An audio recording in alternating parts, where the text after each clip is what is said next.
Oh, good evening. I hope you're all very well.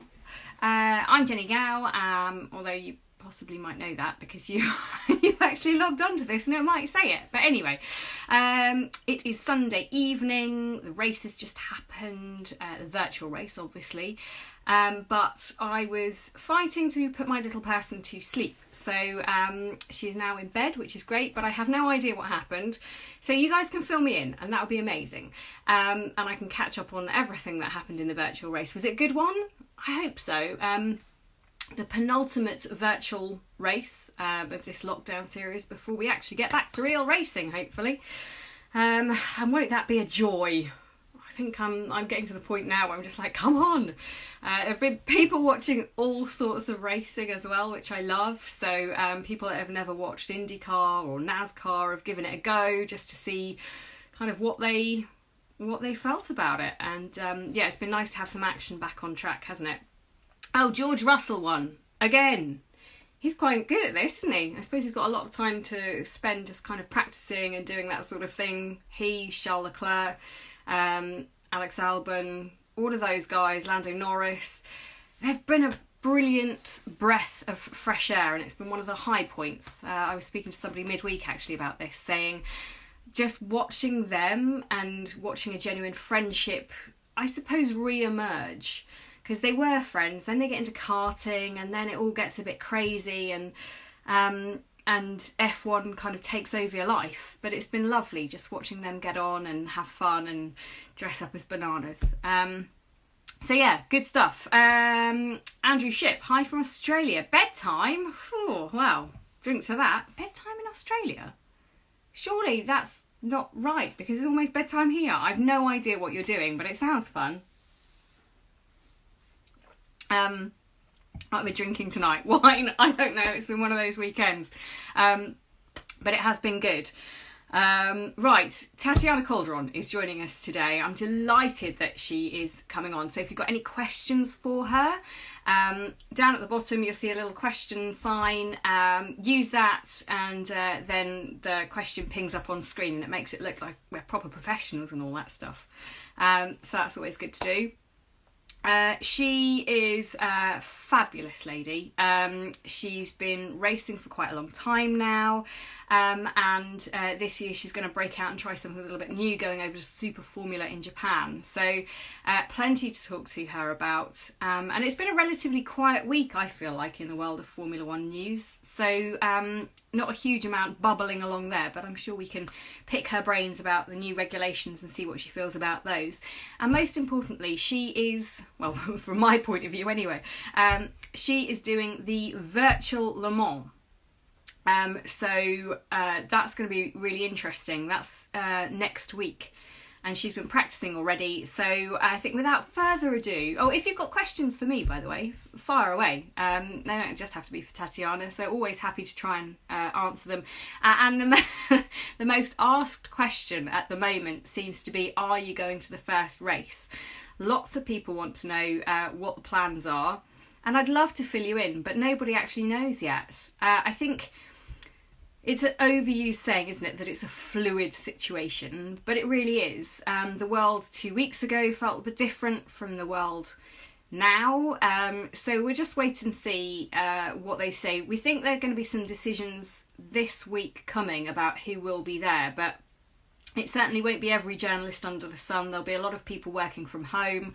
I would expect to be working from back here as well, but good news is Jack, Jolien and myself will be there, Andrew Benson as well, to, well, when I say be there, be in a studio to give you all the information you could possibly ever want. Right, on that note, let's try and get Tatiana up and see how she's doing.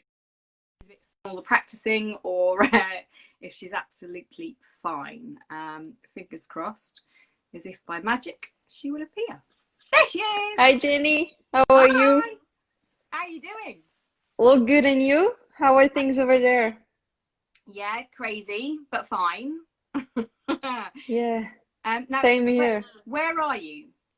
So I'm in Madrid, which is one of the most affected areas. So I'm quite happy because tomorrow we start like a new phase. and we can do sport at whatever time we want. So it's gonna be a lot of fun, I hope. Oh, wow. So I presume you were still traveling right at the beginning of the craziness. Were you out in Japan at the time? Yeah, I don't know how I made it, to be honest, and how I made it back. Yeah. But it was an incredible experience. I mean, we had to take the decision to go because it was the only test I was gonna get. Is a new team, a new car, a new country for me. So, a new sponsor. So everything was sort of new, and I had to go. And honestly, I think it's been one of the most amazing experiences. I've never been to Japan. I had never been to Japan. I don't know if you love it as much as I do, but I thought it was incredible, and I really can't wait to go back, hopefully very soon. Japan is like one of the best places to go in the world. I love it there. What was it that you loved when you were out there? Well, I think the culture, the food, the way they work, the way they welcome me was unbelievable. And besides the car, I think for sure is the closest car to Formula One. So when you drive this amount of downforce, it's very difficult not to smile like I am right now. I love Honestly, that. such lovely people, a complete different culture that I had never experienced, and the food, oh my God, unbelievable. I've never actually been to Suzuka, I guess because you've been there for many, many years. We went to Fuji, but it was a very nice atmosphere and the landscape. So I'm really looking forward to get back there. Oh, amazing. Yeah, I love it out there. Suzuka is one of my favorite places to go. And it's nice to go somewhere that's totally different. Like the language is different, as you say, the culture, the food, everything. Sometimes you've got no idea what you've ordered. And you just look at the food and go, well, I'll give it a go. I love that. So you did get back, which is the best thing. But how difficult has it been life in Madrid for you? Yeah, I mean, we made it back because we had to even call the embassy to find out because we had all these flights got canceled, and they told us like there's one flight leaving and there's nothing in the next month, so you better get in in that flight. No pressure. No pressure. So we took it. Actually, it was like nobody in the airport. One flight arrived to Madrid. We had even to take two different taxis with my sister because there was only one person allowed per taxi Oh, because wow. of the bad situation here. And then we did our like quarantine. And honestly, like 2 weeks ago is the first time we went outside to run. And it's been, I mean, I use my time greatly, and thankfully, like I have a simulator and I have things to like, I have a bike and stuff inside indoors. So I think I'll be more fit than ever. But we do miss like the real thing now, and hopefully, with now with Formula One being the first one, to go in and see what happens is exciting. Yeah, it feels like a long time since there's been any kind of single seater action for us to get excited about. And I think I've been lucky because I did Daytona at the start of the year. I did when I went to Japan, and probably one of the last sort of tests before the lockdown. But it's certainly been too long now. Yeah. So when are you next going to get in an actual car? Do you know? So we had discussions with European Le Mans Series because I'm doing it with Richard Mille Racing Team with Catherine Legg and Sofia Flores, and they said July 19th would definitely be the first race. So I'm super excited. Actually, now with the virtual 24-hour race that it's coming up next week, we've been on Discord. That is one of the platforms to communicate with the team, and it feels like we are actually working towards something, and I'm actually enjoying that a lot. And hopefully, it will help us a lot when we go back to real racing because we won't have time to really practice anything. So I think this is a good tool in that sense.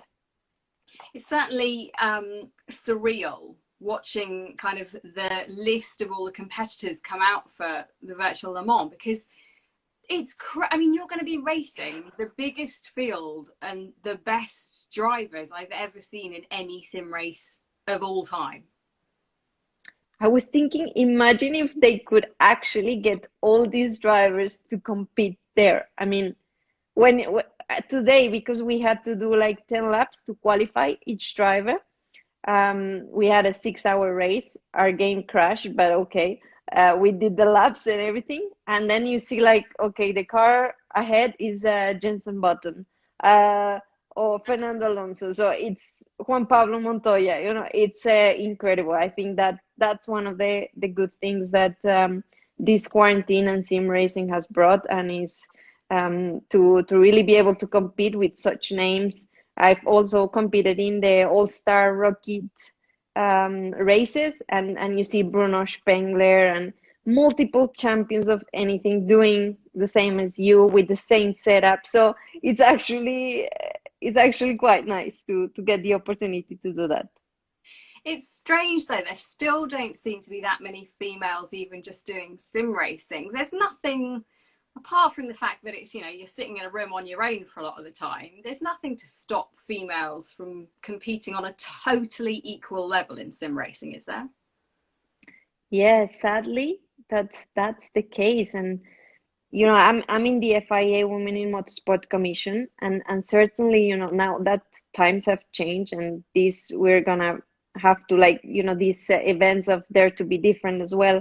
We need to be able to do it probably like more online as well. And I think this would be a great first step to also bring more interest. Now esports is gonna become so much bigger, and I think is a start where I think as females we don't want to be looked around while we are practicing, or we don't want to be judged, and sometimes we like to do things on our own. And I think this is a great step towards that. So I think we've been discussing this with the commission, and hopefully there'll be news and some new stuff coming for online platforms, and to bring more girls into racing as well. Oh, that would be amazing.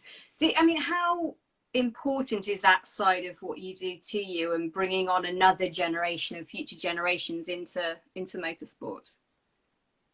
I think it's for me is like what I can give back to the sport that has given me so much, and that I believe we can do such a good job, and that there are so many talented women that would do a mega job here, that I want to sort of give that back. And I think sometimes we haven't been giving the same opportunities, maybe, than like to start at the same point as a guy is quite complex today even. And there have been steps in the right direction, but we're still a bit far. And I don't want this knowledge, that all that I have experienced, to die there. I want to sort of try and help the next generation to get in, because for example, there's so many things that I can share with, like the way I have to sit in a car, because we have different measurements.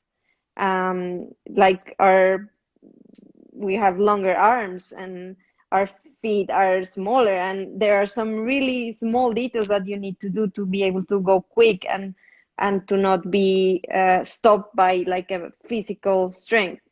And this I want to share, so that more girls can get into Formula 3, into Formula 2, which is the most physical part of the racing. So I hope that through the commission as well, we can continue to do that work, and hopefully have more and more join us in the future. When you think about what you're going to do this year and going across to Super Formula, do you think that's, as you said, going to be potentially your toughest test yet? Oh yeah, without a doubt. Honestly, wow, what a car! The team, it's new in Super Formula. I have no teammate. It's the first time I drive Yokohama tires. Still, like, everyone in the team does not speak English, so Okay, I that's pretty mean, tough. The radio communication was like really strange. Very funny at times as well. But so it's gonna be very tough. You have the Red Bull juniors joining there. A lot of people with so much experience, Kobayashi and Nakajima, so 24-hour winners, podiums in Formula One. So I think it's gonna be much tougher than F2, to be honest. So I've been preparing this neck quite a lot during quarantine. I suppose that's in the bonus. Big neck muscles, lots of quarantine time to spend. What are your best exercises for building up those neck muscles?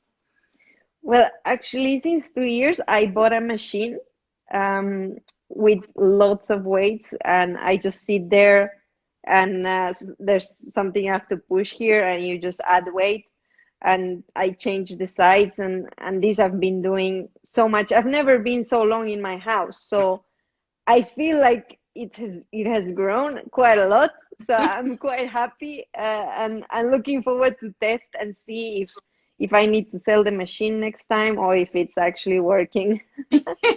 You haven't done like a measurement to make sure it's like grown. I did the second week, but I haven't done now. So that's the next thing I'm gonna do once we finish. Okay, I'm desperate to get a tape measure out and start measuring you for some reason. Who knows? So Tatiana, take me way back to the beginning. How and why did you want to get into racing? And you grew up in Colombia. Your father was into cars as well, wasn't he? He loves cars, and he was a Kia dealer. He never had the chance to race, but he's in love with any type of racing. So he was easy to convince. My mom was a little bit harder, to be honest. Standard. But my love for the sport was it grew up really organically because it was like my sister. She's 7 years older than me. She took me to a rental go-kart track near a house, and we bought a 5-minute ticket. And honestly, I fall in love with the adrenaline, the speed. So we were going there every day after school, in the nights, and that's how we got started. We convinced our parents to buy the go-kart, and we basically knew nothing. So I would go after school, and just spend hours putting everything apart, putting it back in with the go-kart, and just learned that way because nobody in my family had ever raced. But I think it's the best way to go, when you discover your real passion and you start to go inside and learn the basics all the time. It's kind of what I've done so far. And how good was your sister compared to you? Were you both kind of fighting each other all the time? Well, we started in different categories because she was older, but we did race against each other because she was so small and the weight so low that she couldn't go up further. But it was always like trying to help each other. It was not like this rivalry, and she was quite good, but because she was much older than me, it was like her hobby, and this was really my passion.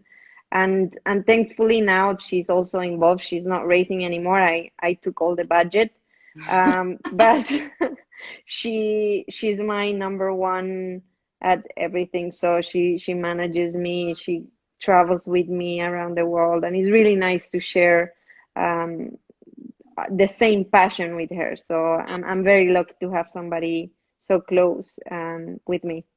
I mean, it's just you and I. I'm sure she's not listening. What's her most annoying habit? But what's your most annoying habit? Because she must have told you a million times. Do you have something that really drives her crazy? I love doing everything super quick, like everything. And she is super slow. So I'm always like 5 minutes earlier than what we said, pushing her to go. Like, okay, we need to go to the track at 8. And I'm 7:55, like pushing her like crazy. and she gets annoyed by it.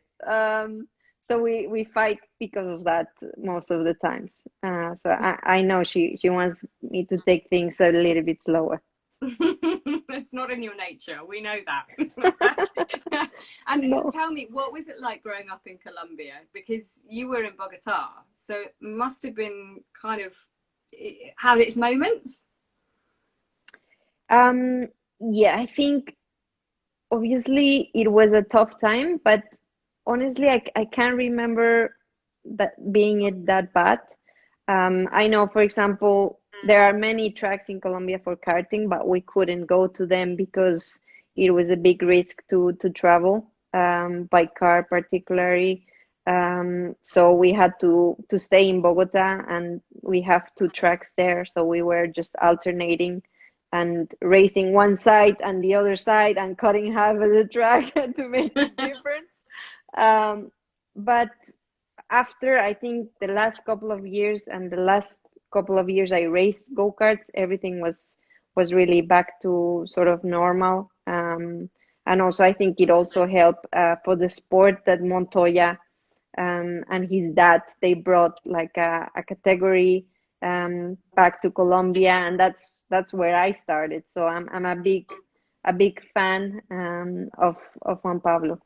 Did he reach out to you? Did you spend any time together? Yes. So we met actually like he always organized races like star races in Colombia once a year, and he gave me one trophy once when I was on the podium, and for me it was like, oh my God. So he talked a little bit with me because I was the only girl. But then in Bahrain a couple of years back, he was testing the Porsche, the LMP1 car, and I was racing MRF Challenge there. And he came just to greet me, to see how I was going, give me a lot of advice. I even forgot a boot in the hotel, and he took me on his Porsche to pick it up. So Oh, I had amazing. him being my chauffeur for once. So it was really incredible for me. And he's so experienced and really been so open to help that I'm really grateful. And every time I have the chance, I will ask him any silly question. He's such a good guy. I remember I did Le Mans a couple of years ago as the pit lane reporter, and he just every time I spoke to him, carnage. The same as Race of Champions. He's just such a joker, but a really good guy. And if he's someone looking out for you, you know you're kind of in a good place to be. Who do you go to for advice? I mean, you and your sister obviously talk a lot, but when you're thinking, okay, what do I do with regards to going to Japan this year? Who makes those decisions with you? Well, honestly, we try to ask as much as we can because I think you can always learn from everyone's perspective. And I've been lucky to be involved with Alfa Romeo Racing. So with Fred, we would ask him. I would ask Susie because she has also helped me a lot in my career. From Telmex as well is something we've always discussed, but at the end um, it's a family decision. It always has been. We take all the advices, but what we take the decisions sometimes they are wrong, sometimes they're great. But I think we've always tried to kept it that way. But it's nice to have the opinion of such high profile people in motorsport and that they want you to do well. So I'm very grateful for their advice. Yeah, sure, no problem. I mean, Right, how many series have you covered now that you said Race of Champions? I saw you in Formula E, Formula One, Le Mans. yeah, Um, done quite a lot. So I don't know if you can see, oh, you can't quite see. So I've got all my lanyards there. So oh yeah. yeah, there's Whoa. quite a lot. So yeah, I'm just trying to think, and that's just so I started out doing speedway, then long track speedway, then rallying, motocross. I'm just trying to think. bit of BSB very briefly, then MotoGP, and then into F1, and then Race of Champions, Formula E, Le Mans. I've never done Super Formula. Oh, there you go. There we go. And how about IndyCar or NASCAR? Or are you interested on that side of the pond? I'd love to. You know what it's like scheduling when you're looking at doing an F1 season is tough. Oh yeah. And then I had a baby, and then life becomes even more difficult to try and work out what the heck I can do and can't do. So she came to a couple of races in the first year when she was still able to just be sat in a buggy. Didn't cause too much mayhem. Like, she came to testing at Barcelona absolutely fine. I got a picture of Lewis and her, and Lewis is just like, looking at this little baby like, why am I with this baby? Why did you give her to me? But thanks. So yeah, fun times. But yeah, now she'd be a nightmare. So yeah, trying to get time and balance life, as I'm sure you find. A nice mug, by the way. I like that very much. On your honor, I thought, okay, I'm having only tea, but proper tea. I love that. Who gave you that mug? No, I bought it. Oh, perfect. I love the UK. I love that. Yeah, so life is hectic, but it's hectic for everybody trying to schedule racing. And presumably your sister has a huge part in working out what races you can actually physically combine and which different sort of races you can go to. Yeah, honestly, this year was gonna be a bit of a nightmare in terms of traveling arrangements. And I guess thanks to this, or yeah, there's some positives you have to take. And the schedule in Japan is looking like more towards the end of the year, so it won't be like so back to back going to Japan and coming back to Europe. So I think this is positive, and we'll take that. But of course, it's gonna be a super big challenge with the jet lag and just going back from totally different cars. And I think it's gonna be a great year for me. A lot of learning, because also some people underestimate endurance, I feel. But you have to be such a complete driver. You know, when they ask you to save fuel, to save tires, double steam the tires, but go flat out, and manage so many other things, that I think I'm very much looking forward to this year, and hopefully put everything that I've learned through the hard years in Formula 3 and in Formula 2 to practice and to be able to show, I think, that I can be very competitive. When do you think Super Formula is going to restart? Do you know? They are thinking end of August. Oh, okay. That's quite a way then. Yeah, exactly. So I have good time to, we have 2 races in ELMS before that. So get back to the rhythm, and I'm hoping maybe just 1 clash. So it's gonna be good, I hope. I will take some questions in a minute. I promise I'll get to them, but I just wanted to crack through some first. And when it comes to working as a trio with you, Catherine and Sophia, how is that going? How well do you actually know each other? Yeah, that's also a big challenge. Only just to make this seat, because Sophia is quite tall, Catherine is taller than me. So I think we have even to do another seat because we were not happy with our first one. But it's also something that you need to take in consideration, and people don't usually think about it. And the car has to suit the 3 of us.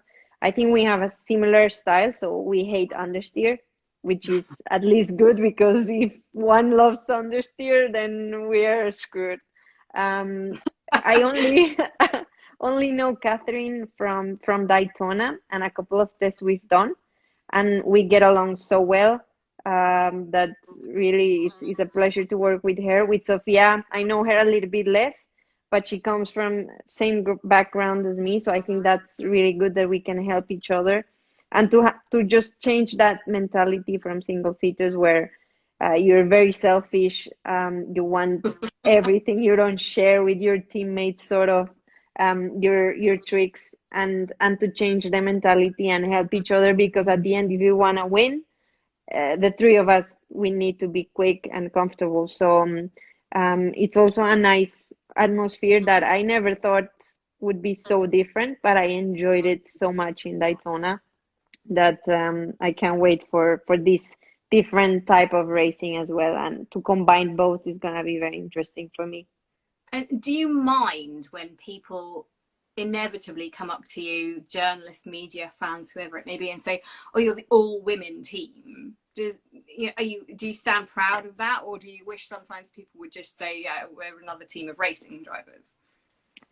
I mean, you would like people to ask it different questions, and not just like, but I'm so used to that type of question of okay, the only female drivers, but we want to be that our results speak to from itself. And I think this is an amazing project, thanks to Richard Mille, that they have given us a great team. They have won 2 times Le Mans, so we are gonna get the best package out there. And I think up to date, I don't think a woman has been in the best team to be able to perform.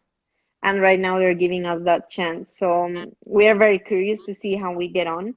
But really we're pushing each other as well really hard to be at our maximum and to be able to show that we can speak more than just being the center of attention because we are female, but we want to get and show those results and hopefully inspire more girls to join us. Good stuff. Love it. Right, I'm going to try and get through some questions because people have been sending quite a lot in. I'm sorry that I haven't done more yet. Right, I haven't proofed these either, so I apologise, Tatiana, if any of them are horrific, but you're used to it. You're fine. So Tracy wanted to know why you decided not to compete in W Series. So I was invited by W Series to test the car in Almeria last year. And to be honest, I was really surprised with the organization. I think it's a great platform that, everybody gets the same car, and you get one random engineer every round, and it's fair for everybody. But for me, it was like a step backwards, because the car is only a couple of seconds quicker than an F4 car. You have very little power. I'm in a different stage of my career, and to be honest, I've never really felt that I couldn't compete against the guys. And I always wanted to be in the highest level and the most competitive series because I think that's where you push yourself and you get better quicker. And when you hit the wall, and then you're like, okay, I need to find this time. You really work hard for it. So I think that's why it was not a series I was considering. Maybe in a different era or a different stage in my career, it could have been different, but it was definitely not the case now. Okay. Amit Mandalia, who is a lovely regular to our radio program and listens to Free Practice, FP1, 2, 3, you name it, as much as he can. And he's asked if you're going to have any more runs out for Alpha. Well, obviously, it's gonna be difficult this year for sure.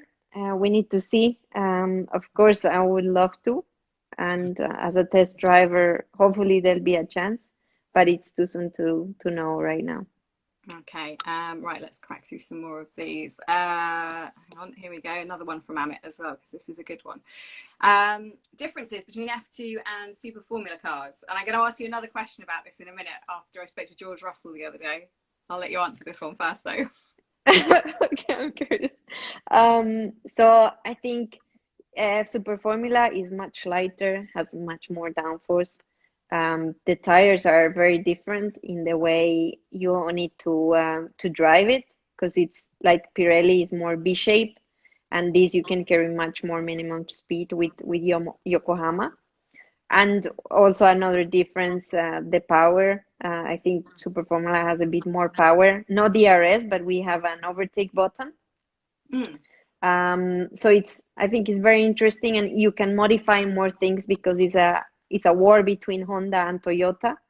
So as a driver, you're able to, like in Formula One, sort of try to demand more from the team and to look, okay, where do we need to improve? Can we change this or that? And in Formula 2 is very limited, and you don't really change the car that much because you don't have much track time. So that's probably the difference, I think.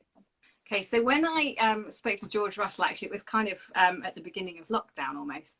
He said the first time he got into a Formula One car to do like a proper flat out lap, he got out the car and his eyes were totally bloodshot because just the G that you're taking, the strain, it was just like the concentration that you have to have because everything moves so quickly.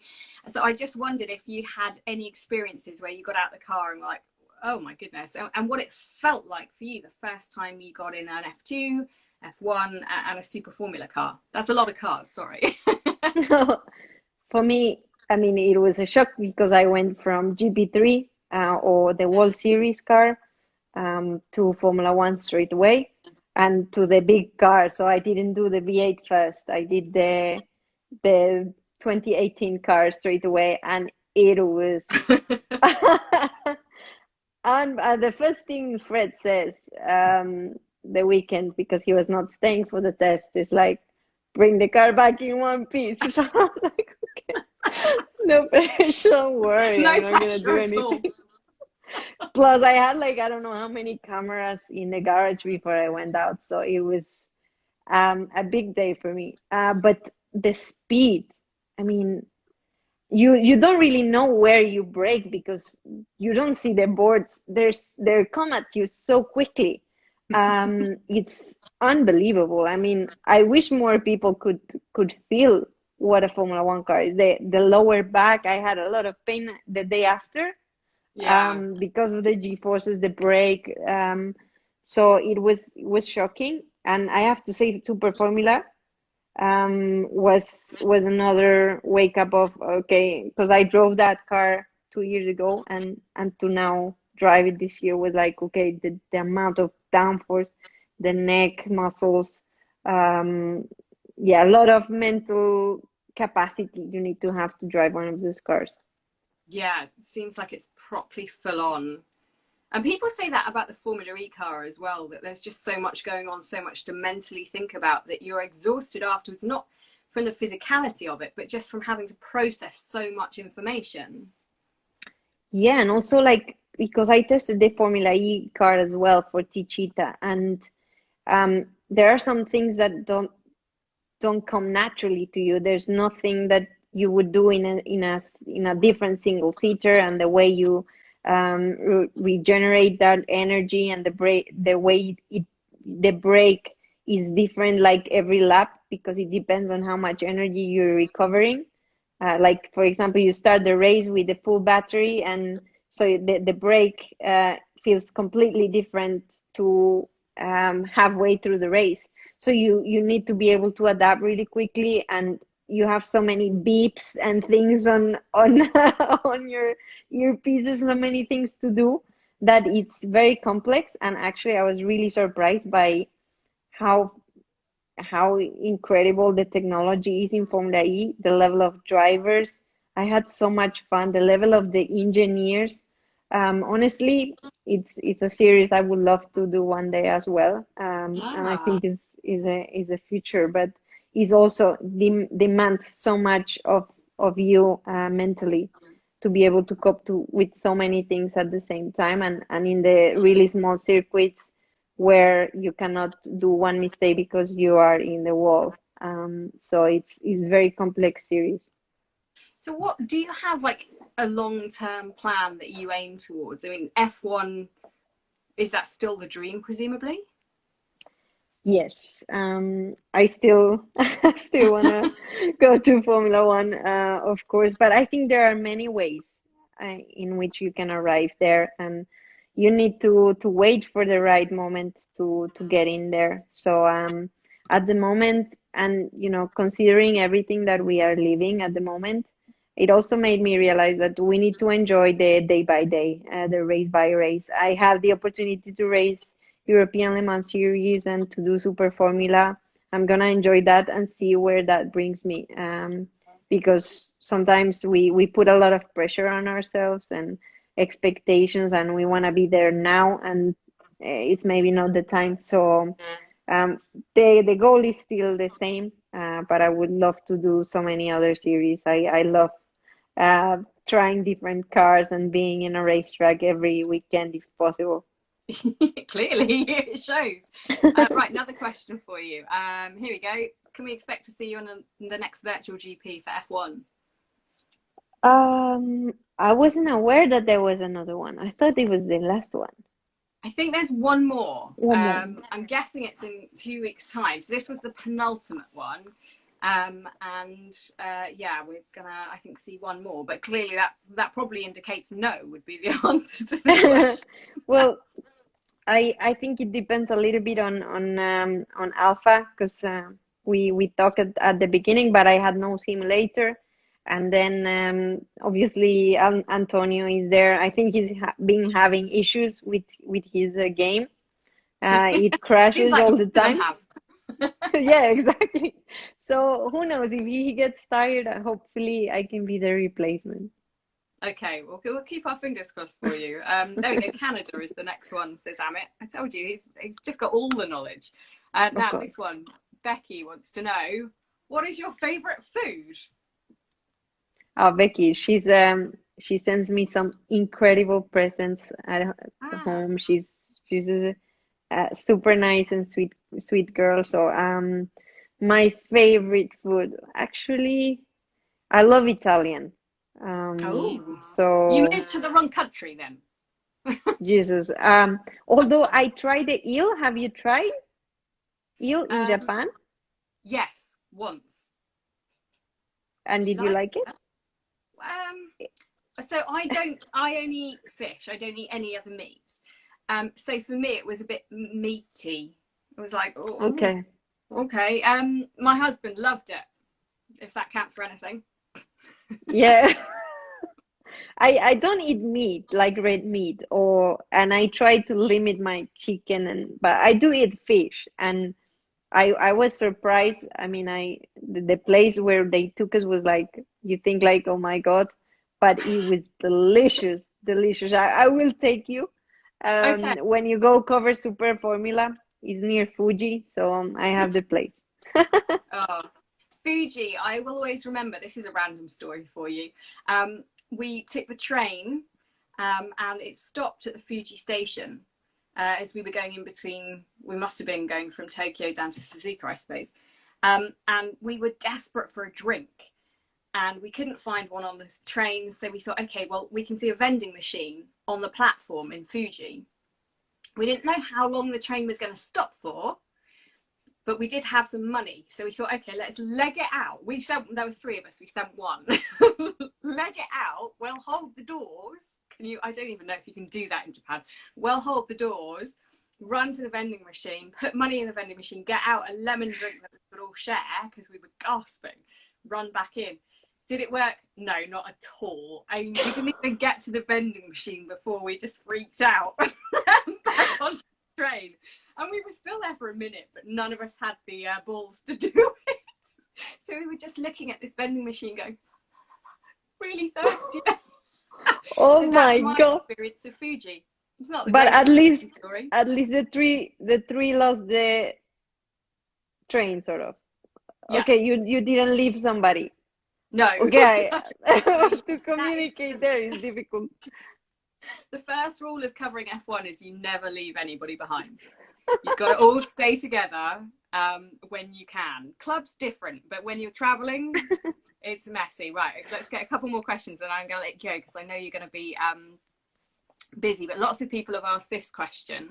Richard Sutton, thank you very much. Should racing be happening without fans present? So obviously there's going to be behind closed doors racing when Formula One, and if Formula One starts with a double header in Austria, then Hungary, a break, then we go on to Silverstone and the likes. So yeah, it's going to be different. What do you think? Yeah, me too. I mean, we're definitely gonna miss the fans, the public. I think it's part of of us. But I think at the same time, there's so many jobs like uh, that depend on the racing as well, with the racing teams, the circuits, even like the hotels and the catering, everything. So I hope that we can s- little by little add some public to the races, but I think we should be racing if it's like safe to do. So I don't know what you think. Yeah, I think it's going to be weird, whatever happens. But out of all of the races, out of all of the sports, I suppose if you don't have fans at Formula One, whilst it's disappointing for the fans, does it have a huge effect on you as a driver or the teams? I suppose possibly not. It seems to be one of the things that would be affected the least when it comes to a sport, I suppose. Maybe. Yeah, yeah, I think you're focused on what you need to do to win the race, and Yeah. but it's nice to see the people and celebrate. They've Yeah. been cheering for you, but I'm sure they'll be able to connect somehow with these technologies, and hopefully we'll feel like they're there. Yeah, podium's going to feel weird, that's for sure. But Yeah. let's see. KG Dub's been in touch and says, "What do you think is going to happen with Williams? Needs someone with big pockets, doesn't it? They're up for sale. I suppose that's one of the ongoing stories of lockdown and the fact that it is going to be tough for all those sort of midfield and lower field teams, isn't it? I mean, Alfa Romeo don't have a huge amount. I mean, they do have quite a bit of money, but all of those teams are going to have to reassess what they do and if F1 is really, do they have the budget for it? Yeah, I think sadly this is a very expensive sport, and I think that's why the budget cap, I mean, has been at least reduced and stuff. Still massive amount of money, but Yeah. I think that the sport has to go in that direction if it wants to survive. So hopefully that there'll be somebody to save such a prestigious and nice team like Williams. So hoping the best for them, and we wanna beat them fair and square as well. So let's see what happens. Okay, I'm going to let you go very shortly because we've taken up a huge amount of your time and you've not done any neck exercises during this interview. It's, you're letting the side down, quite frankly. I'm almost tempted to make you go and do some, but I won't because that's mean. So, Just because I've been in the sim too long. yeah, no, that would be harsh. So future wise, we know that you've got European Le Mans, virtual Le Mans, Super Formula. That's going to keep you busy. Still going to be with Alfa Romeo as well. How much work are you going to be doing with them? Do you know? Well, we are starting now to discuss that because also we have a simulator now in the factory, and Robert is also doing TTM, so that's looking like it's gonna start as well. So hopefully we'll have time to share duties with him, but we are still discussing, and like you said, we don't know. It's like they're having meetings and stuff, so hopefully we'll know soon. But I'm gonna give my best to try and help them out as much as I can. And everybody they'll shoot me if I don't ask this question. What's it like with Kimi? Well, it's funny because I used to watch him race against Montoya. And for example, in the presentation of the car in Barcelona, I was standing right next to him. I was like, is this really happening? So he's a man of few words. So I don't talk to him much. I listen a lot to what he has to say because he speaks a lot in the debriefs, I have to say. Very technical, really detailed. I mean, I know why he's so great now that I listen to it. But yeah, he likes to keep me busy with PR because he doesn't want to do that. Not a bad thing having somebody that doesn't really want to do that side of things because it means you get more headlines and more space to do all of that stuff. Maybe. It's true, it's helpful. Right. Go B. Thank you so much for joining us. I know you're probably quite tired after all your sim stuff, but good luck next weekend. We'll have our fingers crossed. Do you know where we can watch it? I know it's going I to be on think lots of places. YouTube, and I will certainly send you once I have a little bit more info. But Okay. thanks for having me, Jennie. Nice to see you. Nice to see that you're doing well. And hopefully we'll see you on track very soon. Fingers crossed. I'll see you, and we'll all be cheering for you next weekend like crazy. So enjoy and be well, stay safe, and go and measure your neck. Thank you. Thanks for the reminder. Thank you and You're take care. welcome. Thanks for Take watching, care. everyone. Bye bye. Bye. Now I can't leave you. Oh, lovely Tatiana. Hopefully you enjoyed that. She's fab, isn't she? Told you we'd have some fun with her, and her comments on Kimi are always good. So that's it, another Sunday evening. I hope you've enjoyed it, and that you're fit and well and happy.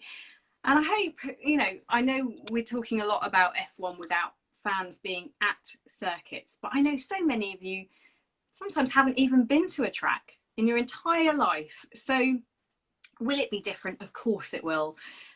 Will people hopefully embrace it in a new way? Hopefully. Circuits, I think, have a big responsibility to step up and try, along with F1, to do some new stuff, some cool stuff. I'd love to see flags that you guys have done still getting to tracks and still being opposite the pit lane, because I think that's a huge part of F1. And for me, when I look out, and I'm sure for the drivers as well, seeing all those banners and stuff just kind of rippling in the breeze is always so good. But what do you reckon? So the first 3 races, we've got Austria, and obviously Hungary. Who do you think is going to be leading the championship after the first 3 rounds? I would love to hear your opinions. So you can message me on here, message me if you want on Twitter or wherever it is, Facebook, and let me know. So who do you think will be leading the championship after the first 3 rounds of Austria, Hungary, and then we get a break weekend? Be fascinated to know. Oh, what's Tiago saying? I was at Monaco and Abu Dhabi last year and I didn't manage to get an autograph from Tatiana. Oh, that's rubbish. Well, you'll have to try next time, maybe. And I tell you what as well, don't try with Kimi. It's just a nightmare, isn't it? Hopefully F1 will need TVs, and BBC or Rai could restart broadcasting races. Well, I don't think that's going to happen. We've already heard that F1 are not going to extend their deal with terrestrial TV. Sky will be the place to watch it in the UK. But you can listen to every race on radio. And I know people have said, listening to a race on the radio, that's weird. But actually, once people have done it, they've said it's great. So you can always do that. 5 Live will be covering all of the races. Jack, Jolien and myself, Andrew Benson, and the guys from online as well. Okay, so a few of you getting in touch. It's got to be Red Bull, hasn't it? It says KG Dub. Random Cooper. Max will lead the first ones. A lot of people thinking Max. It's fantastic, isn't it? I think I certainly know a few people I've spoken to say Red Bull think they are in absolutely the right place to be at the moment. So let's see. And Amit says, apart from Super Formula, which other series would you like to cover? I mean, I'm not really that fussy. If it's got an engine, I'll do it. And if the boys all want to go lawnmower racing at some point in time, sign me up. I think that'd be great. Yeah, I love all racing. And hopefully we'll get another Formula E race on the BBC this year. Can but cross fingers. Oh yeah, Esteban Ocon and Max Verstappen, Charles Leclerc, Austria and Hungary, Red Bull tracks in it. Daniel Eckersley in it. I love it. Right, I will say goodnight for now and go and have the rest of this glass of wine with my hubby. Stay well, stay safe. If you've got any questions, you can get in touch with me on here later on, and I will hopefully have another guest for you next weekend. They're lining up to be on here. Well, we're getting them on anyway, and it's been really good fun. So I'll let you know midweek who we should have on next weekend. You can get your questions in, but for now, stay safe. Good night, and thank you again for joining me on my lockdown Instagram live, or lockdown live as I've started to call it. See you. Bye bye.